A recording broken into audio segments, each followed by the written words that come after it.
Welcome to the Connected Yoga Teacher Podcast, episode 22, with social media expert and sports enthusiast, Chrissie Wywrot.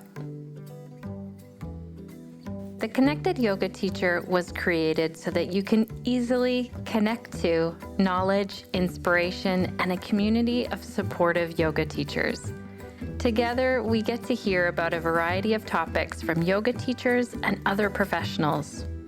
After I left my first 200-hour yoga teacher training, I felt like I was alone in the wilderness of yoga entrepreneurship. I quickly discovered that being a yoga teacher wasn't all about planning and teaching yoga classes, and I felt like the business side of things was lacking in my general training. With the consulting work that I do, I was hearing the same struggle from other teachers. This is a place where you can feel connected as a yoga teacher between the teacher trainings classes and workshops that you continue to take. I teach weekly private and group yoga classes, so I'm right here with you, dealing with the challenges that yoga teachers face. I'm also a mother of 3. I love my work, and I also value the time spent with my partner, family, and my friends. Who out there is using LinkedIn as a tool to market your yoga business or services? Before I talked with Chrissie, I had not checked my LinkedIn profile for months. Today, Chrissie is going to give us insight into LinkedIn, a professional networking site used by employers and job seekers where valuable connections can be made. As many of you know, I like to hang out mostly on Instagram and Facebook. I do like other social media channels, though. And when I had questions about LinkedIn, I knew that Chrissie was the person to talk with. We first met via an online business group hosted by Natalie Ekdahl. Chrissie has been in the digital marketing and public relations field for over 10 years. She began this work in the NFL, yes, the National Football League, and you're not going to hear me talk about sports very much. I'm a hockey fan, but mostly I like to play hockey, so that's about it for sports. So I love that we get to talk about that today on the podcast a little bit, because as you're going to hear, Chrissie is an avid sports fan. Chrissie also does work with the Chad Tuff Foundation. Chrissie calls herself a social media nerd. You're going to hear how enthused she gets about all topics social media and especially LinkedIn. She specifically works with athletes and nonprofits. Now that's some great niche work there. And I know Chrissie has done some niche work with her business coach. Speaking of niche work, before we get into today's episode, I really want to share some news about an online workshop for yoga teachers who want to stand out in the competitive and sometimes full market of yoga classes. I hear from a lot of you that the market is saturated. And I do agree on some level. In places, there are a lot of yoga teachers. But the amazing part is that there are not many yoga teachers that are carving out a specific niche. So I created this program with niche work in mind. It helps you to see what your unique offerings are. And then with that information, we talk about how we can use it in the marketing and the client communication that you do. It's quite an in-depth process. It's one I've been tweaking for years with my own niche work. It's what helped me to get to my actual niche of teaching yoga for pelvic health. If you are not sure about what wording to put on your website or on your social media posts, if you're wanting to put together a class or a session, but you're not sure what direction to choose, if you want to increase your student numbers or you want to connect more with what you're offering, you want to feel like that's what you're really meant to be here and sharing, this is an online workshop for you. There are replays provided, so you don't have to watch it live or attend live, but it is really best if you can attend live. For more information on this, go to theconnectedyogateacher.com and click on courses. I'll put the link in our show notes as well. Alrighty, Connected Yoga Teachers, let's dive in and learn how to use LinkedIn as a yoga business marketing tool. Oh, And one more thing. Just today, I was talking with a yoga teacher and I got all excited because this episode I was getting this episode together, basically. And LinkedIn is going to be the tool that she needs to use to connect with professionals. So for those of you who are really wanting to connect to physiotherapists, chiropractors, healthcare professionals, or those corporate clients, or a lot of us do connect with professionals in some way. So maybe there's a group of professionals that you really want to target. LinkedIn then is that tool to connect with those people. So I'm so excited. I won't spend any more time. I'll do a little wrap up at the end. I also have a couple of other surprises to share at the end. So let's dive in with Chrissie now. Welcome to the Connected Yoga Teacher Podcast. Chrissie, it's great to have you here. Thank you. It's wonderful to be here. Tell us a little bit about yourself, if you can. I know you're a mother of 3, and when I have social media questions, you're the person I turn to. So fill in the gaps around that a little bit. Like, what got you started in looking and working with social media? So I actually started working in the NFL. I've always been a huge sports person. I love the strategy behind it, which I finally connected the dots as to why I love sports and social media strategy, because I just love strategy. So working in the NFL for the Detroit Lions for 10 years, and I did their website. And basically when I was on, when I started that job, it was 2005. So social media wasn't even a thing yet with businesses. So I got to be the person to start all of their social media accounts and really kind of pioneer that with the Lions. So that was pretty cool. And so then I went off on my own in 2013, and I've done a bunch of different freelance projects and have been building my business. And now I'm refocusing on athletes and nonprofits. Oh, that's awesome. I love it that you started doing this when it just came in. Yeah, and it didn't hurt that we had the NFL as a resource. So I was the point person for the Lions to figure out all of this social media stuff. So I would go to seminars and different things like that. And the NFL would pull in all the resources and teach us about best practices and different things like that. So it was a really great learning experience. I'm excited that there's actually something about sports on the Connected Yoga Teacher podcast now, because I have to say that although I love to play sports, I'm not that great at knowing sports teams. So I love it that you just brought in the Detroit Lions, and we're going to chat about that in some form. Yes, no, I love everything about sports. My kids are not quite there yet, so I'm trying to get them to maybe like a sport. I'm like, come on, people. I've worked in sports and around athletes my whole career. And my husband does PR for the University of Michigan men's basketball and golf teams. So we are a sports family, except the kids are not following suit. And I'm not okay with that at this point. Oh, I love it. Well, my son was not into sports at all, my oldest. And then all of a sudden he wanted to join hockey in, I think it was Pee Wee that he started. So he was quite a bit older. And okay. So there's hope. Yep. There's definitely hope. Okay. How old are your kids, Chrissie? My oldest is 6.5. It's my daughter. Then my son will be 5 on the 2nd of June. And then the baby, a girl, is almost 2.5. Oh, such fun ages. Yeah, but they're not really into sports. I remember those days of watching them pick flowers in the soccer field. Yeah. My son did want to do soccer in the fall, and it wasn't the greatest experience, but then he said he wanted to do it again. And I wanted to encourage that because he's only going to be 5. So I figured it's been 6 months. Maybe he's changed his tune. And then last week, which was only the 3rd week of the program, he comes up to me and he says, "Mommy, I don't want to play soccer. All we do is kick balls." Yeah. And I'm like, all right, awesome. We have 6 weeks left. Let's let's try to figure it out here. So I'll let you know how that goes. Yeah, keep us posted on that for sure.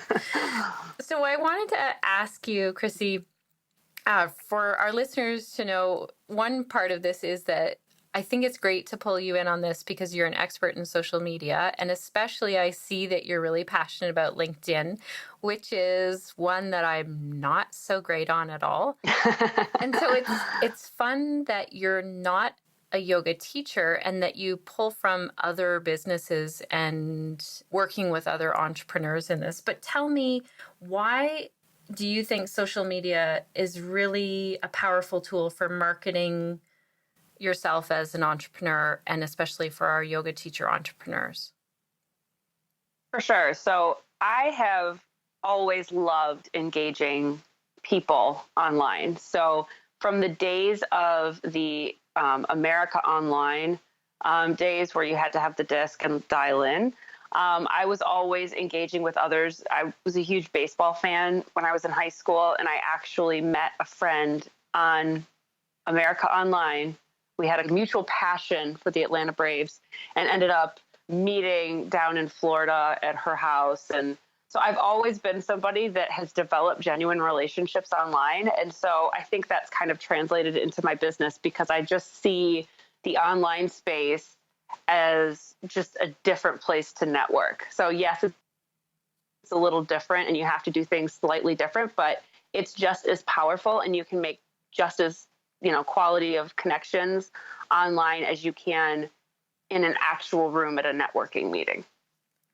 That is such an important piece for us to remember as yoga teachers, especially, but entrepreneurs overall, that, I love your story where you actually met someone, because I've met different people who I meet online. I kind of feel like I know them, or they ask me about doing yoga just from an online post, like maybe a Facebook post. Mm-hmm. And the way that technology has evolved, we have the ability to do, video calls and chats and all this stuff to where you can know people across the country, can become your, closest friends, and you've never actually met them in person. Right. Well, even us doing this interview is from meeting in a Facebook group. Yep, exactly. So, I've, as somebody who I have many clients that I've never met. Obviously, I have one who's in Italy. I have one in Florida. I'm in Michigan. So, another one in Virginia Beach. So, I've built a business on working with people who I've never met. Right. So tell me, a lot of the time yoga teachers will feel really overwhelmed by social media, and they often say to me, what social media should I use to market my business? Okay. So in terms of fitness and yoga, now when you're doing anything local, I'm assuming all of your, the people you work with have like a local studio.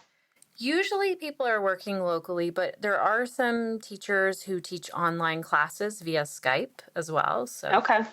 Yeah, from my perspective, whenever you're doing anything that is highly engaging and that is local, Facebook is always a great place to start, especially because you can get so targeted with finding people and with ad units and different things like that. But Facebook seems to really be a place for conversation. So that's always a good place to start. But a lot of it is recognizing what your goal is with social media first, and then determining which platform is the best to go from there.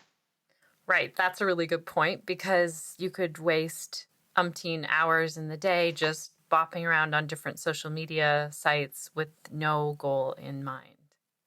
Exactly. I mean, that's really, whenever you do anything, marketing related, it's always good to have a very specific objective, kind of to walk through the mind of the person you're looking to reach, and where are they coming from? What's their mindset? And then what do you want them to do upon seeing what you post? And then what do you expect them, how do you expect them to continue engaging with you after the fact? So, sometimes I think it can be overwhelming because there's so many options. I sometimes take that for granted because it's so my world that I forget sometimes that it's not natural for everybody else to engage on all these social media platforms. But, it's really a matter of knowing, okay, what am I looking to accomplish here? And then once you have that in mind, you can say which platform serves that the best, because every single one kind of attracts a different audience for different reasons. So, you might go on Twitter and Facebook, but you're doing that in two completely different mentalities, or with two completely different ways of engaging. You're not going to engage on Twitter the same way you engage on Facebook or LinkedIn. Right.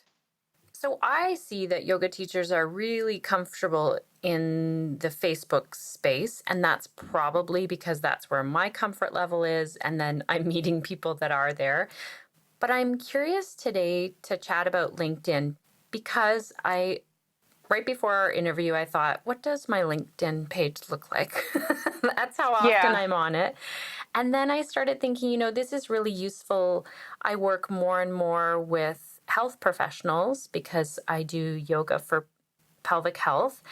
And I work with a lot of yoga teachers who say do yoga for anxiety or yoga for building strength or yoga for back pain. So these people, I think it would be great if they're visible to the medical world or the health professional world. And are they more so on LinkedIn? They can be. So when people are engaging on LinkedIn, a lot of the time it is for business to business interaction. So when I approach LinkedIn, my first step is, the same thing like I was talking about before. What is the mindset of these individuals coming onto LinkedIn, and how do I want them to find me? And then what do I want them to do after the fact? So if you're looking to engage with health professionals to form a partnership or something along those lines, it might be something to where you're searching for these people and then you're engaging with what they're doing so that you become more visible to them. Or you might be, because, LinkedIn has the ability to write content directly on the platform. So you might write content specifically geared toward health professionals, expecting them to read it and then having a specific call to action, things like that. Okay, now I'm curious. So when you say that I can write content on LinkedIn, would that be like, would I take a blog post that I've written and I would put it on LinkedIn, or how does that work?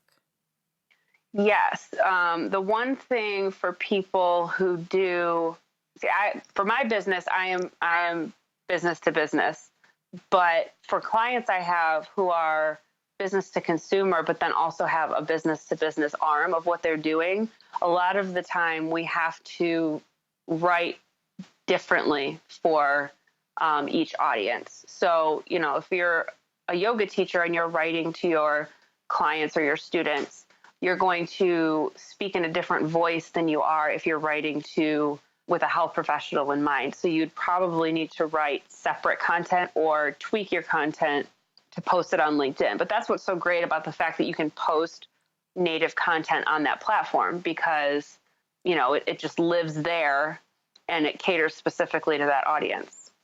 Okay. So for our listeners who are new to the word native content, can you explain what that is?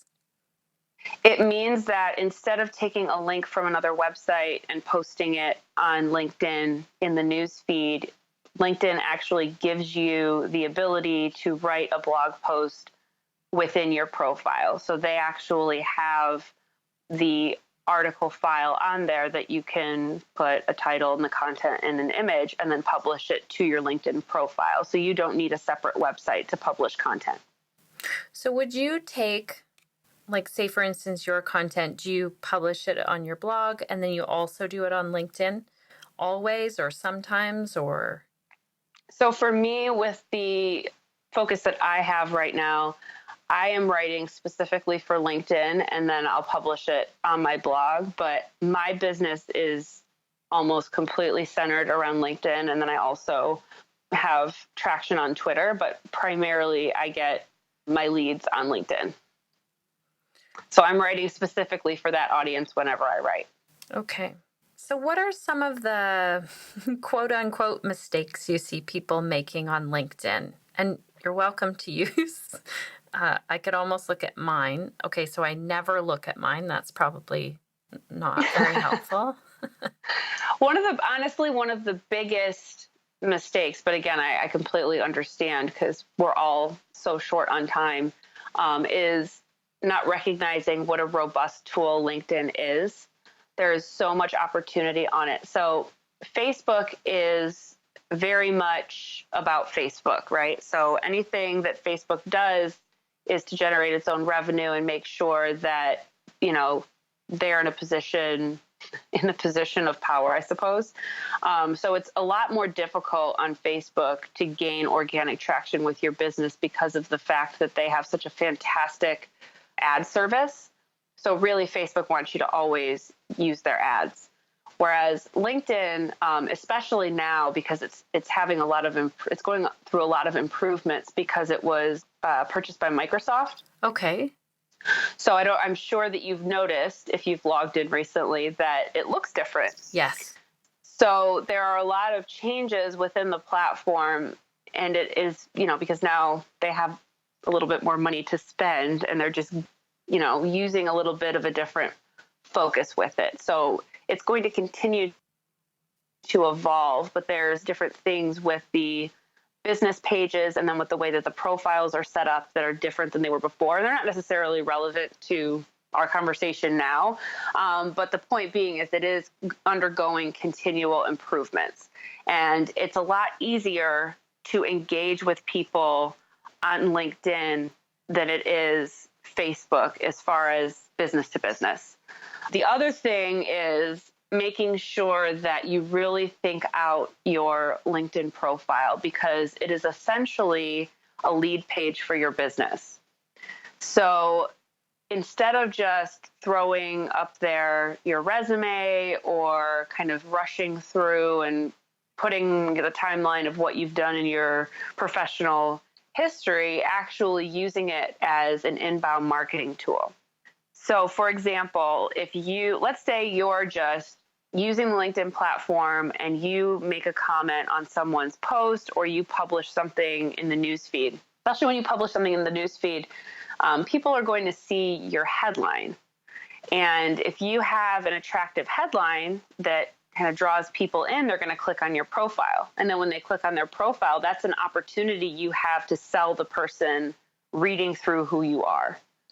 So it's important to make sure that what you have on your profile is relevant to who you're looking to sell your services to, or who you're looking to connect with, to give you every opportunity to draw somebody in and want to reach out to you. Okay, so I can think of another example now. There are some yoga teachers who I work with who teach corporate yoga. So they're... Oh, yes. Yeah. And so that's a great opportunity. Yeah, because they're looking to get in front of an audience that is the corporate world. And it would be someone from that company hiring a yoga teacher. So if someone was going to create a post like that, and or their goal was to get in front of corporate yoga, someone who would hire them to teach corporate yoga, what would be your kind of first few steps there with them? Well, now somebody who's looking to teach corporate yoga, LinkedIn is absolutely perfect. And depending on how much business you generate from that, so how much a part of your business that is, you can dig deeper into the LinkedIn tools. There's a tool on LinkedIn called Sales Navigator, and you can do it for a month free. If you've never used it, they give you a free month every year. And what that allows you to do is make very specific searches on the platform.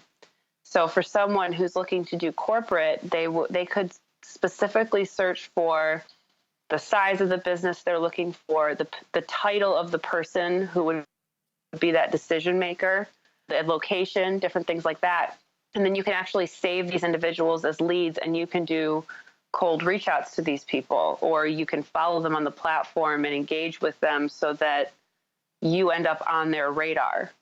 So that's a really awesome tool to use for anyone who has a very specific person. So like obviously there's a specific person within these corporations that you're looking to find, So that's a really great tool. It ends up $80 a month. That's why I said depending on how much business you get from it and how substantial it is as far as your overall income. But it's a fantastic tool to use as far as getting in front of the right people. Mm-hmm. So I'm wondering, for the yoga teachers out there that are feeling like, oh my gosh, I do not want to spend any time on social media, what would you suggest to them? Let me tell you what I usually suggest. I suggest that they find someone like you who basically does social media for someone else. Do you Mm-hmm. have any other tips or tricks other than hire someone who's really passionate about it?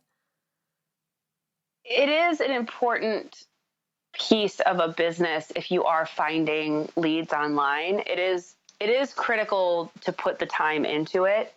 So as painful as it is, I would look at it as anything that you have to do to grow your business. So even if you have to set aside, 10 minutes a morning or, at any point during the day or twice a day or something like that, just to check what you've posted to see if anyone is commenting, it's definitely worth it because it's that genuine engagement and building those relationships that is critical to, building your business. I mean, it's just like if you're out in person with someone, you're going to react a lot differently to someone who stops and says hello and engages you in a conversation versus somebody that hands you a flyer and walks away.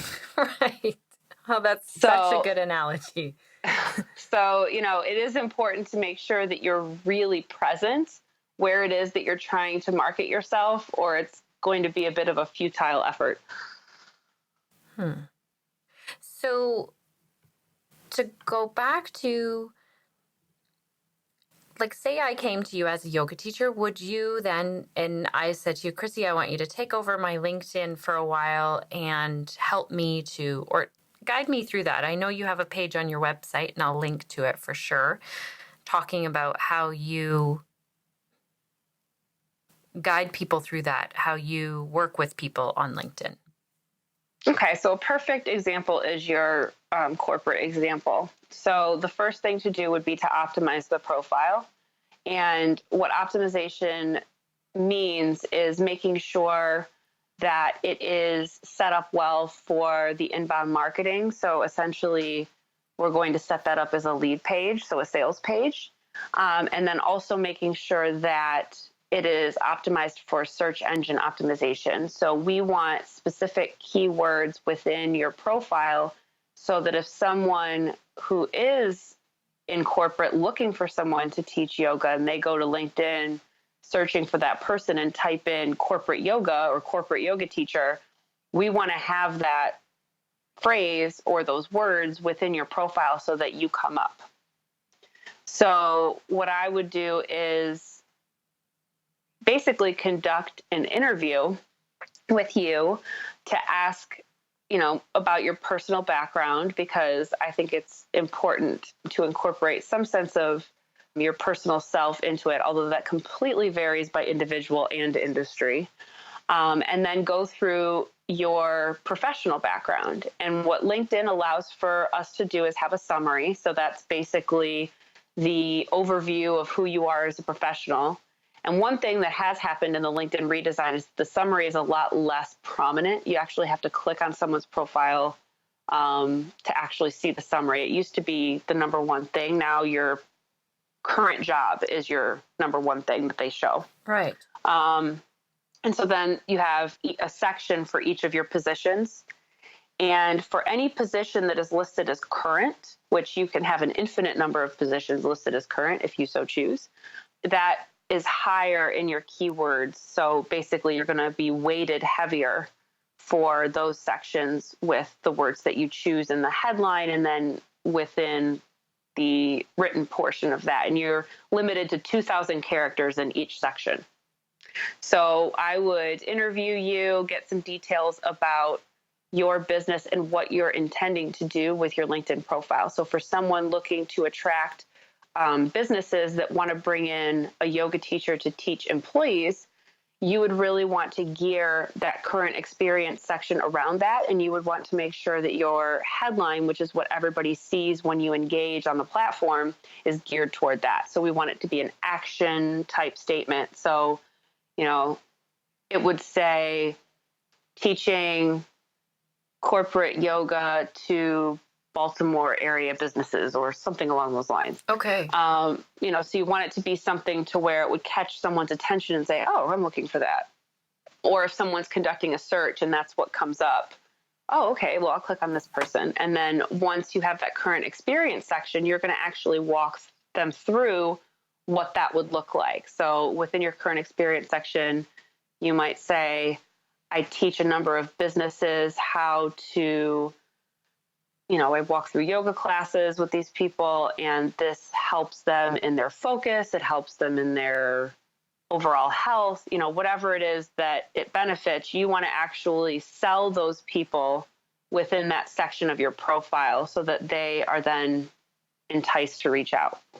Okay, this is really good stuff. Like I was thinking even for myself, if I'm focused on yoga for pelvic health, or I was talking with a yoga teacher yesterday who is doing yoga for anxiety, that's the key word, and you would help to optimize a LinkedIn page to have those as the search words then.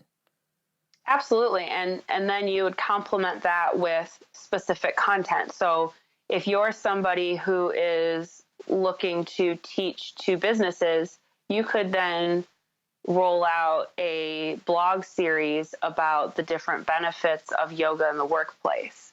So how does that improve work performance? How does that improve engaging with one another? Different things like that. And then that is, an attractive piece of content to somebody who then might feel, compelled to dig deeper into who you are and then maybe reach out. Oh, this is so good that it's that initial goal of this is my audience that I want to reach, and now I'm going to put together these blog posts. Can you schedule them for LinkedIn? No. Okay.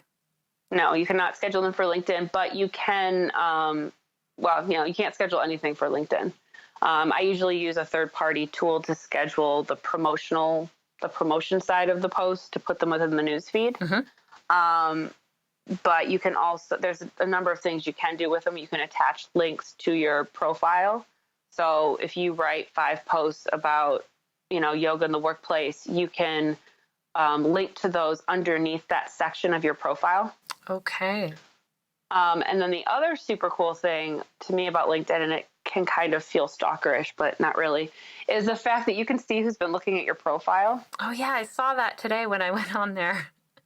So there's multiple facets of this. So it's important on both sides. So number one, you want to make sure, like, LinkedIn is not the place to be private if you're looking to generate business. So you want to make sure that you are completely open in all of your settings so that everybody can see what you're doing and how you're looking through things. Because what happens too, let's say you're looking for those businesses, you find the decision maker within that business, and you go check out that person's profile. They're going to see who's looking at their profile, and then they'll see that headline that says teaching, businesses, yoga, whatever it is that we want to say. And then that might entice them to reach out to you.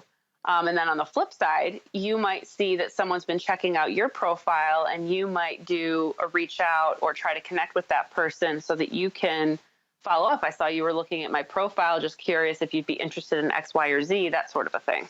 Okay. Oh, this is a good point, but it's not, and to have all settings open, I think is fantastic. And I like how you said, someone might be searching for that, and it's okay to follow up with them then. We don't always have to be either someone's approaching us directly in a message, or we see something, we could then see who's searching for us. Okay. Correct.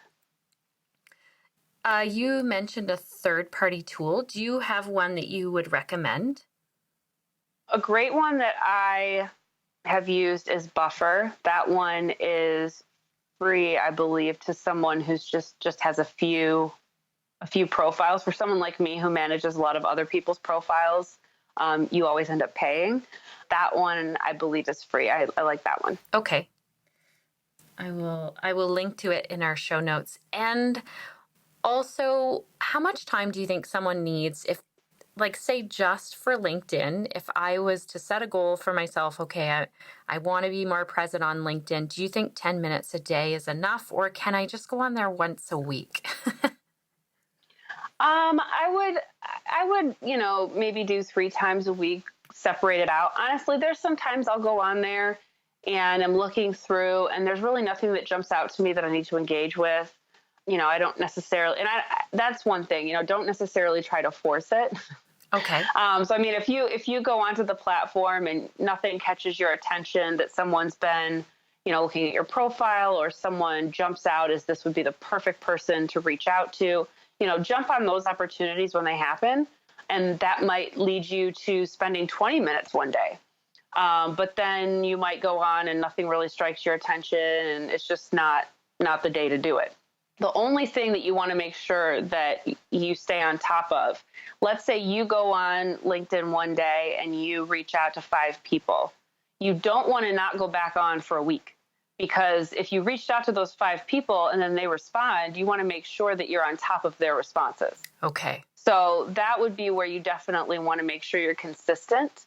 If you're just going on, publishing something and liking a few posts and commenting on things, it's easier to just kind of let some time pass, maybe do once or twice a week. But if you are actively reaching out to others and you're really looking to generate leads, you're going to want to be consistent on a daily or every other day basis so you don't miss out on those opportunities. Okay, great point.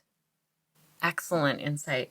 Is there anything else that you would think, okay, yoga teachers, this would be helpful if you knew this about social media or specifically LinkedIn?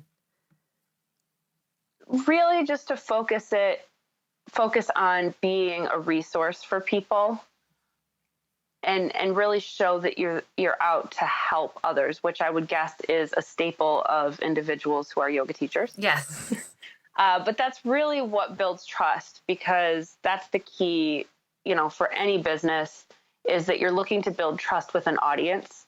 So the more that you show that you're looking to help others, the more people are going to be drawn to you and want to work with you. And it is a long-term play. It doesn't necessarily happen overnight, especially when you're looking at something like fitness or health, because there's a lot of reluctant people out there. But it is something that over time, people are going to, ultimately decide to pull the trigger and reach out. And it does take up to 7 touch points before someone will take action on something they're seeing. So you have to see something 7 times before you finally decide, okay, I'm going to call or I'm going to reach out or start this program or whatever it is. Okay. And also another question I have on LinkedIn, because it suggests connections for you. What do you tell people in terms of that? Like, say, for instance, with the podcast, The Connected Yoga Teacher, I feel like the more yoga teachers I'm connected to on Facebook, the better it is in terms of people finding out about the podcast. Is it the same on LinkedIn? Yes. Okay. Any relevant people. And the one thing that did change with Microsoft's acquisition of LinkedIn is that they no longer badger you. Do you actually know this person? They're actually encouraging you to connect with people, which is great. They realize that you shouldn't just only connect with the people that you know personally. So you definitely want them to be relevant connections. And if you're the one reaching out, it obviously depends on how much stake you have in these connections. If I'm reaching out to a high profile person, I will actually make the reach out personal. So I'll write a little note with it. You have that opportunity, that ability when you make a connection request. If you're just trying to connect with yoga teachers, more than likely just a flat out trying to connect will probably be obvious enough to them of why you want to connect. So Right. that probably isn't a need to write a specific note. But with me working with athletes, if I'm reaching out to, a former NFL player or something like that, I might reach out and say, hey, I see we have a lot of mutual connections. I'm hoping that I could learn more about your business. Would love to connect. So that's an example of something that you would say. And for my situation, it's more relevant to write these notes as opposed to, just connecting with people that are in your industry. Right. Okay, that's fantastic. For the yoga teachers out there who are, because you had it when you said yoga teachers are really good at helping people and being a resource. Yep. But the other thing that I see often in the yoga world, maybe overall in entrepreneurial world, is that there's a fear of marketing yourself. So do you have any suggestions or tips for yoga teachers who are feeling like, I don't want to be pushing myself onto someone? Yeah, there's a great opportunity with what it is you're doing to completely make it about the person that you're marketing to. And that's usually a rule of thumb anyway. You know, with everything that you do it with the focus of helping your audience become better. And when you do that, and you're really transparent about that, that really resonates with people. And people will see that genuine spirit through what it is you're posting. I know that it can seem like it's just social media. How can anybody get that kind of a feel? But it really does. I mean, you really can sense when someone is being genuine on that other side of that computer or smartphone or whatever it is versus somebody who very clearly copied and pasted the same message to 400 people. Right. It's obvious. So when you post helpful articles or, post motivational messages, encouraging quotes, different things like that, when you focus on helping, people will reach out to you and ask how you can personally help them. Okay, that's great. Thank you so much. Thanks for your time today as well, Chrissie. It's been an honor talking with you, and I'm excited about bringing this information to our connected yoga teachers. If people want to sign up and work with you, how can they get in touch with you? You can go to chrissiewywrot.com and then go to, if you're specifically looking for LinkedIn, you can go to the LinkedIn tab. Or to find me on LinkedIn, which would be relevant in this conversation, you can go to linkedin.com/in/Chrissie Wywrot, all one word. Okay, perfect. I will have the link in the show notes. Thank you so much, Chrissie. Thank you for having me. It was a pleasure speaking with you. Wow, what a lot of information. Thank you again, Chrissie, for your enthusiasm for sports. I don't know if that's going to transfer over, but already your enthusiasm for LinkedIn has transferred to me, and I spend a little bit of time this week updating my LinkedIn profile, and I have put it on my calendar to do some more updates. So if you are a new listener or a returning listener, but you've never checked out our website, make sure to go to theconnectedyogateacher.com because we have a lot of resources for you, the yoga entrepreneur. There's the website, this podcast, obviously you know about that. We also have a live show, which you'll find on our website. Season 1 is there. There's 20 episodes. And we have a community of other yoga teachers from around the world in our private Facebook group. If you're not already a member, make sure you go to theconnectedyogateacher.com, click on the Join the Community button. It's right on our homepage. This week, there's a thread going on in that group that I'm really excited about. Teachers are sharing their favorite books on the sutras. And I've already requested some of these from my local library just to check out and look at. So again, this group, the private Facebook group, is for all yoga teachers. And yes, you can join if you're in your first yoga teacher training. If you have found this podcast helpful, share it with a yoga teacher or a Facebook group, or post about it on Instagram, blog about it.